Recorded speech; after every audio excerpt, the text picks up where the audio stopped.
Hello and welcome to the WhatCulture Wrestling Roundtable podcast. I'm Adam Wilbourn from WhatCulture, joined by the Dadley boys of WhatCulture, Michael Hamflett and Michael Sidgwick, to discuss all the big wrestling talking points this week. Before we get started though, if you're a fan of this sort of thing, make sure you subscribe to WhatCulture Wrestling on iTunes for more podcasts where we review Raw, SmackDown, pay-per-views, more roundtable discussions. There are lots of interviews on there, including recent ones with Hall of Famers DDP and Jeff Jarrett. And of course, on Friday, a roundup of the week, complete with a bloody good quiz, of course, on WrestleCulture. But gents, lots to discuss this week, so let's get into it. To start off with, the most obvious thing to kick us off is Brie Bella's kicks. A lot of discussion online amongst the wrestling community about this. The incident between Brie Bella and Liv Morgan on Raw. First off, I want to get your take on what happened and the sort of fallout from that. I'm a bit scared to add to this conversation because I don't think this conversation itself helps. Like, the poor woman's been put into a total microscope here. And yeah, I mean, if she debuted like 2 months ago and this was the net result of her training, I would say she needs to be removed from television immediately. What I think needs to be bear in mind is that she's been doing this, not particularly well, but safely for several years at this point. So I think she's earned a bit of currency to not completely pile in on her. And there's reasons why we should be nice, which we'll get to. I mean, there are a lot of lessons that need to be sort of learned across the board here. It's not just from like the wrestlers, it's from the fan base as well. We're seeing this with increasing regularity when women seem to be involved in injury cases such as this. And I just think we could have this in the men's division and there would be less attention drawn to it perhaps than what we saw with Brie. It was a very obvious thing to happen on Raw. It happened live, so we had to watch it compared to if it was on a house show or something. But I do feel like there's a certain ugly undercurrent to some of the grief that she's been receiving for it. Yeah, a lot of people have been pointing this out. Obviously, this is a kind of standalone incident. I know that immediately after that, there was an incident with Ruby Riott where she kind of connected pretty stiff. She's hit The Miz recently. Her suicide dives aren't great. But you talk about all that and people sort of condense that down and talk about, as you say, and say, oh, well, she's a dangerous performer. Yeah. It wasn't great, obviously, what happened. But you compare that to someone, say, like Seth Rollins, who injured Finn Balor and Sting with the same move. And yeah, it's fair to say that it wasn't necessarily such a backlash to that. She's out of practice in a practiced art form as well. So there has to be some, pressure on WWE for how they're using the women. Like, the Bellas are in the position they're in because they're a vital part of the WWE machine rather than like a storyline reason. Mm-hmm. They've just been dropped back in because Total Bellas and Total Divas are so successful for WWE outside of WWE. But I just think if she was any sort of regular main roster member, it'd be written off almost entirely as a really unfortunate accident. A lot of discussion amongst the wrestling community about this. I want to talk about a fair few legends of the business who've come out and talked about this. Bobby Ray Dudley was one of the first that I certainly saw who said he listed all of his a litany of injuries that he's had and said it's kind of part of the business. These things happen. Is that a fair assessment? These things don't tend to happen with as much frequency, I will say. Yeah, and it's sort of, you don't want to be, just because it's happened, you don't want to be justifying that it is happening. I think there's a danger here that what you get is that if injuries are suddenly happening with increasing regularity, which they do seem to be happening at the moment, the worry is that it just gets normalised. There's a middle ground that seems to not be being found with this entire thing. Now, Jeff Jarrett was another person who he talked to TMZ about this. He said a lot of people know what they've signed up for, and this, again, sort of comes with the territory. But I mean, it's slightly different, I suppose, in some scenarios, because for someone like Bubba Ray Dudley, who obviously was kind of extreme, hit big moves and stuff like that, yes, you're accepting you're doing that. For what was effectively just a generic Raw match, you feel like they should just be able to coast through this on autopilot, and it shouldn't be this dangerous as we saw. I disagree with Jeff in this specific case because Brie Bella didn't sign up to do suicide dives and matches when she was initially a full-time regular, which obviously helps curb these kinds of botches. Like, people weren't flying out the ring just to cut to a commercial break, I think that suicide dive and the mess that she got all over Twitter has knocked her confidence, and I think this is the result of it in part. And WWE want to pretend, and it is pretending, want to pretend that the Bellas were an integral part of the women's revolution. That they just weren't. If anything, they were the back end of the wrong end of women's wrestling in WWE. And now all of a sudden, like I say, through means outside of the company, outside of the product, they want to pretend like they're more than they are. we find that now even the great wrestlers in the women's division are capable of sloppy matches, just like in the men's division. So when you're asking the sort of the ones that haven't gone through the NXT ringer, like say the 4 horsewomen have, for example, you're kind of inviting on this level of trouble, I think. People kind of related this back to Sasha Banks injuring Paige a while back, of course. Is that a fair assessment? Because that seemed to be something that was... This seemed to be far more preventable than what happened between Sasha Banks and Paige. Worryingly, the criticism mirrored what Brie Bella got. Sasha Banks was hounded on Twitter for days after the released footage that sort of did the rounds. Paige was one of the first people to come out in defence of her and say, "Look, I've been doing this since I was a kid, and this is just what happens." But the grief she took was very unpleasant, and it's certainly mirrored what Brie's taken. Now, expanding this out to a kind of wider picture. Yes. First of all, do you think Brie Bella is too dangerous? History says no, so I'm going to give her a pass. Do you think it's just it's not really ring rust, but obviously she's been away, she's had a child, she's come back, and she's been, as you say, elevated straight back into this big match picture. Yeah. Is it an element of that? Is it an element of ring rust and just being away from the sport for so long? I think her confidence was knocked. Yeah, I mean, even Rollins, you referenced the Rollins thing. That was like a rough patch, really. The greats are entitled to like a bad spell. And this is Brie Bella, that's somebody that, as Sidgwick says, is somebody that has only just returned and has immediately had a couple of very high-profile things go wrong. These people are human beings as well, which people don't bear in mind. Like, after Seth Rollins went through that spate of just horrifically injuring people, he then got injured himself, and then afterwards he just wasn't the same worker. Yeah. His confidence was knocked, and he entered like some lethargic and safe performances, and it's only recently that he's got his groove back. He was very lightweight, wasn't he? And they're asking Brie to be the exact opposite. Yeah. To not go really off topic here, but when Rollins came back, the knee injury he suffered when he was coming off the top rope against Kane. Yeah. They repeated that spot a few times in the subsequent matches immediately after he came back, and it looked completely out of place, as with Brie being made to do suicide dives, which aren't in her arsenal usually, but it is. They're in everyone's now, and I think that's much of the problem. Yeah. Now, to move this away from just talking about Brie Bella, Taz was another legend who got involved with this. He said that the match should have been stopped immediately. X-Pac said that this was a learning experience. Is this more an analysis of WWE and how they need to be able to deal with these sorts of things when it happens in their ring? Because for a huge company, for the leading company in the industry, they did seem a bit lost. Yeah, I was especially troubled that the match was allowed to continue, especially after the CM Punk lawsuit of this year. Like, that should have brought into focus just how, vital these medical issues can be. And if they haven't learned from losing a lawsuit, like, what is going to teach them how to go about implementing much better protocol? I feel like WWE have got more of these right than they've got wrong over the last few years. Daniel Bryan and Randy Orton with the Stinger. Daniel Bryan got into a huge row with Triple H backstage for being basically dragged off television because, for his own benefit. I think that was back in 2013. It was, yeah. But they threw a suplex spot in. They got Morgan back in the ring to do one more spot, and that's unacceptable. There's I five. just think Kevin Dunn got distracted. Now we need more Liv. There's 5 other wrestlers and a referee. I don't care what condition she's in. We need more Liv Morgan on TV. Well, then whose direction might he have been acting under? But no, surely in that scenario, someone should call an audible and say, look, we can hit this with the 5 of us. We don't need Liv Morgan back in this ring. We don't need... It's... That's another problem, though. Yeah. What they do is they teach to the test. For years, WWE has trained its performers to wrestle a WWE-style match. This is going to sound very counterproductive and, plain wrong, but they don't teach instincts. They don't tell them, they don't teach them knowledge. They just tell them how to apply it without any kind of deeper improvisational meaning behind what they do. And the match fell apart completely. The Performance Center is the greatest wrestling teaching facility they've ever got, but it's all off one identical hymn sheet, isn't it? So it's, unless the wrestlers have got that as an instinct or as a gut feeling.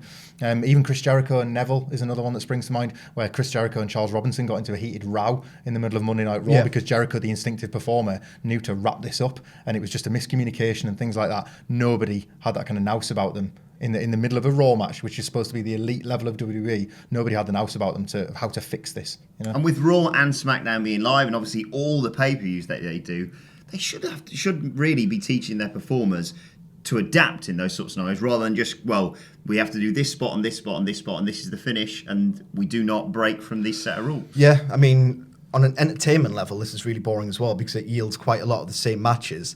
And on a safety level, again, this just doesn't really work. Another example of this is, remember, I think it was last year, the year before, Enzo Amore got threw out the ring by Cesaro. Well, he was meant to, but he just like sort of ran into the ropes. And then he just sort of like gently lifted himself out. And Cesaro, the senior pro, just looked at him as if to say, like, what on earth are you doing? Yeah. To which Enzo Amore was just like, well, this is just what I've been taught to do. I'm following instructions. I've just been taught to follow instructions. So for such an expensive performance center facility, and you're not getting that level of training, then I think that in itself is something of a failure.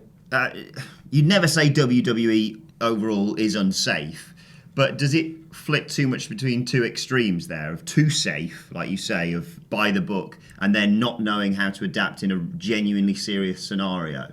And like the referees especially should have got involved with the Liv Morgan thing, not to point the finger at anyone, but you have to assume that things backstage have got these situations. They're prepared as they are for situations just like this. Referees with earpieces is still a relatively modern concept for the benefit of situations like this, and yet we still saw something that we saw on Monday Night Raw. So I don't know if it's you could overanalyze a situation like this. I'm not sure that the WWE style is dangerous. Certainly how hard they all work and the travelling schedule they've got is more dangerous on their bodies than some of the moves that we see. The kicks of all the spots, a kick to the head is almost never going to go wrong. Dave Meltzer in the Wrestling Observer today reported that the margin of error is smaller amongst women. So again, it comes back to, should Brie Bella, although it's part of a tribute to the storyline she's in with Bryan and Miz, should Brie Bella be trusted with the move? Could it come down to this one-off isolated incident? Is a series of very small problems kind of coalescing into one ugly scene? Yeah. Well, let us know your thoughts in the comment section below or on Twitter at WhatCultureWWE. We're going to move on to another talking point now. Slightly lighter note, let's just say. This week saw Kofi Kingston break the record for days as tag team champion in WWE. As of today, I think it's 956 days. He broke the record of Billy Gunn on Tuesday. He is a 7-time tag team champion, obviously 5 times with the New Day, once with R-Truth and once with Evan Bourne. He's a 4-time Intercontinental champion, a 3-time United States champion. I'm not saying necessarily as a reward for this, but do you think he deserves perhaps a singles push now? And that could add another element to the New Day's stable? I mean, this came up in our SmackDown podcast the other day, and my one-word answer was yes. But I think it's for everything you've just read out. Like, rarely in WWE does something feel so deserved. That's all I've really got to say. I like Kofi Kingston's work. I'm not sure I love it all the time, and certainly I love what he's done in the New Day more than anything he ever did as a single star. But it's almost like the New Day's been a bit of a reset button for him as a singles wrestler. If we got him round 2, I don't think it would be the slightly bland babyface we all got a little bit tired of the first time around. So I'd certainly be willing to watch it. I'd certainly be willing to watch them try. I would say no. I think there's absolutely no shame on what Kofi Kingston is. I think quite the opposite. I think it's so deeply impressive about the amount of episodic television that guy has appeared in to sort of inject it with such creativity for so long and to keep himself relevant. I think he's the best version of a WWE mid-carder. Big E tweeted as a result of all this, saying how he was, the blueprint for how WWE, I'm sure, would love all their performers to be. Never really been in any trouble, never really got into any, long-term injuries that have consistently taken him out of action. Yeah. You can see as that record shows how consistent he can be in terms of just showing up and performing. And we can all think of many, many spots and matches that he's been phenomenal in. I think I could see that, and I don't just mean changing him from a tag team wrestler to then suddenly going after the United States or the Intercontinental Championship. I don't think they're ever going to obviously put him in the Universal Championship picture. That is all reserved for a different type of performer, let's say. But with the WWE Championship, you've got Samoa Joe versus AJ Styles at the moment, but you look at the styles of performers you've had on the pun who've been going after that championship. I think he could quite easily fit into there. And I think, I'm not suggesting by any stretch of the imagination that you need the New Day to split. I think you could quite easily even have them still as tag team champions and him being, pushed by the group. I know we all anticipate that when they eventually either decide to split or do whatever, Big E will be getting the push. But I think you could quite easily argue that he could fairly swiftly elevate himself. He's been floating in and around it. He's been part of Money in the Bank matches. He's been part of Elimination Chamber matches. He could be in the title picture. I will say, though, I think I consider myself a Kofi Kingston fan. It was a different era when Steve Austin kind of famously said in one of his promos that if you're not in it to be WWE champion, why are you in it at all? But Billy Gunn, the second place guy on this tag team list, is the exact example of somebody that was perfectly fitted for all those tag team title reigns. They tried to push him over and over again as a single star, and it never took. And really, there isn't anything wrong with finding a spot in a company that is kind of as, I don't know, like, that often treats its talents quite poorly. Often you can't rely on what you're going to be doing next week and the week after. Yeah. So for someone like Kofi Kingston not to have just clung on through the darkest days of his run, but also now to have found this really great act, this career-defining Hall of Fame-worthy act, there's certainly less less criticism for a guy just wanting to do that for the rest of his run than there used to be. Yeah, I mean, I'm not necessarily suggesting he should have a WrestleMania match for the WWE Championship, but we talk about all this all the time when you have the high points and the low points of WWE's year. Someone who's just so organically popular as Kofi Kingston, if you had him going for a championship and one of those, that 6 months where we don't really get anything post WrestleMania, I mean, we get SummerSlam, but there's that lull between, sort of post WrestleMania. After the Raw and SmackDown following that, it kind of just bottoms out a little bit. If you had someone like that in and around the championship picture, I think you'd have far more interest than just sort of repeating, trilogies of title matches. I can think of far worse performers for the spot where they can lose to a heel champion and get some heat on them. I would have him as a perennial challenger, not as an elite main event star. But as I said, he is endured for so long in beating off so much competition to a mid-card spot that I just think if he's still this entertaining and this creative, then just let him do this. I mean, you say no WrestleMania match, but what if he wins the Rumble by escaping elimination? It's not like we've ever seen him do that, Exactly, What if that gimmick actually worked for his career for a change? It'd be, the amount of times we've had recent Rumble winners who, not aside from Shinsuke, not getting cheered, he'd get cheered if he won it. But let us know what you think of all that as well in the comment section or on Twitter at WhatCultureWWE. I'm going to wrap up now by talking about the Shield. There's a lot of discussion this week. Obviously, Raw was kind of built around the fact, will Dean, leave his brothers in the Shield, or will he, join the, what were they called? The Dogs of War? Jesus. And the general anticipation is that Dean Ambrose will eventually turn heel on his Shield brothers. But who should turn heel in the Shield, and how should they do it? I mean, Roman Reigns should turn heel. Yeah, Roman Reigns should have turned heel for years. Should. So, because we're not allowed Roman Reigns, Dean Ambrose should turn heel. WWE have the obvious path to WrestleMania in their hands with this Dean Ambrose return. He returned and he teased turning pretty much on his second night. Everything about his body language during his time in Seth Rollins' corner, the fact he had an unzipped Shield flak jacket, shoved the Intercontinental title, threw it at him. Chest. He positioned himself behind him in a way that we as wrestling fans are supposed to anticipate a heel turn. They know what they're doing with this, and I don't even think they'd have scripted it in on Raw without that. I think they're aware of fan anticipation for this turn, to the extent where I even think they know that Drew is going to be the big baby face coming out of the Dogs of War, because it had to be Drew and Dean having that conversation backstage. Seth at this point would just feel like a busted flush. Triple H and Stephanie McMahon as his abusive mother and father in 2015 ruined him ever being a credible heel, in my opinion. So Dean, it's Dean's turn, if nothing else. It's something that you I feel like is still fresh about the Shield. As much as we knock the fiction of WWE for its complete disregard to continuity, it makes sense for him as a character to turn heel. It's not going to happen. Well, he's going to turn heel alongside Seth, so that Roman's got a 2-on-1 disadvantage to overcome in a WrestleMania triple threat match. Oh, I couldn't think of much worse. You couldn't think of much more viable, though, could you? No. And all the work they went to have Dean trust Seth again. They at least care about all that's happened in the history of the Shield, that it still plays into Dean eventually turning. But a triple threat feels like one of them WWE generic dream matches. I'm being flippant. I think Dean arguably needs to turn heel because as a babyface, he just feels like Roman's pal. And he was already, even after he came back, looking more like a badass with the shorter hair, the bigger traps. He was still doing sort of a vaguely comedy segment with Jinder a couple of weeks back, and he's getting his uncle or someone to get him out of trouble. It just feels like, right, okay, we've seen this Dean Ambrose, even though we haven't seen this Dean Ambrose. And yeah, I know everyone goes back to say this, but his promos as Jon Moxley were absolutely outstanding. He's clearly got potential as a great heel. So yeah, it's the one that makes the most sense, the one that they've telegraphed. So just please let it happen, I guess. I think, Roman would make a lot of sense. We all know that's not going to happen. So Ever.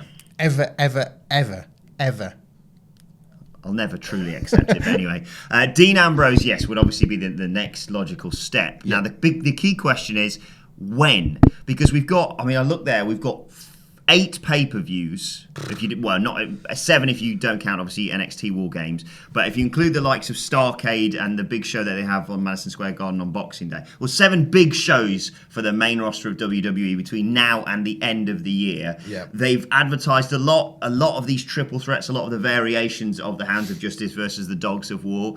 When is it going to happen this year? And if so, when? If I could veer into my own personal way of doing it, I think the Royal Rumble presents a perfect opportunity.